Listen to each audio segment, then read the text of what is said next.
Labor Omnia Vincit, A Trip to the Moon, 1902. In context, genre, science fiction fantasy.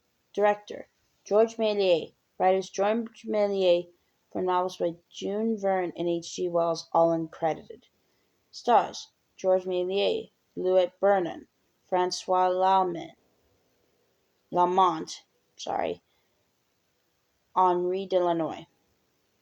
Before 1896, Méliès' short movie Le Mémoire du Diable, The Devil's Castle, is often credited as the first horror movie. 1899, Cinderella is the first of Méliès movies to use multiple scenes to tell a story. After 1904,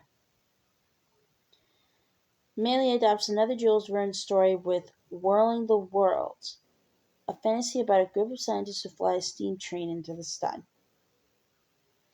As its title suggests, the 12-minute-long movie A Trip to the Moon is a fantastical account of a lunar expedition. A group of scientists meets, a huge gun is constructed, and astronauts are blasted to the moon, where they fall into the hands of the moon-dwelling Selenites. They are brought before the king of the Selenites but manage to escape. They return to Earth, where a parade is held in their honor and an alien is put on display. Magic tricks. Some pioneers of the cinema, such as the French Lumiere brothers, saw the new medium as a scientific breakthrough, a means of documenting reality. Frenchman Georges Méliès, the director of A Trip to the Moon, however, recognized it as a new way of performing magic tricks. Méliès' short movies were simply entertainments created for the sensation seekers who roamed the boulevards of the fin de siècle Paris.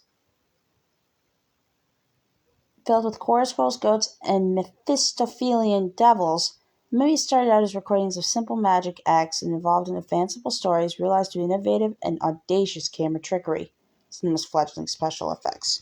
By 1902, Méliès was ready to pull off his biggest illusion, to take his audiences to the moon and back.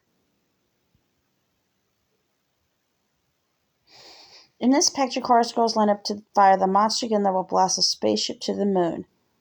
Méliès' overbrown theatrical style keeps the action more absurd than heroic.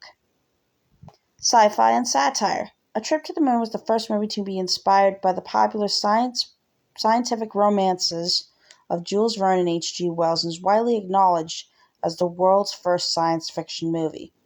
But while it is true that Méliès conjured up the basic iconography of sci-fi cinema, the sleek rocket ship, the moon hurtling towards the camera, and the little green men, the director did not set out to invent a genre. His aim was to present a mischievous satire of Victorian values, a boisterous comedy lampooning the reckless industrial revolutionaries of Western Europe.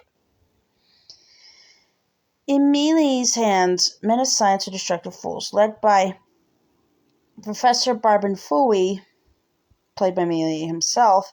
They squabble and jump up and down like unruly children. When they land on the moon's surface, the rocket stabs the man in the moon in his eye. They cause chaos in the kingdom of the Selenites, whom they treat as mindless savages, and they only make it home by accident.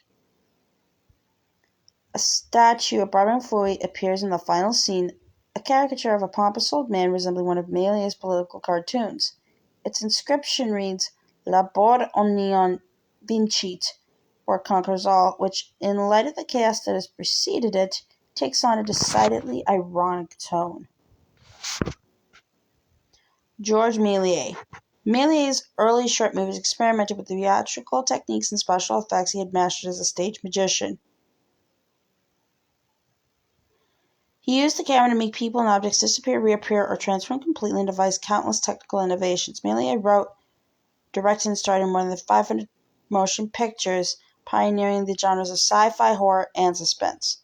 The key movies was 1896's The Devil's Castle, 1902 A Trip to the Moon, 1904 Whirling the Worlds, and 1912 The Conquest of the Pole.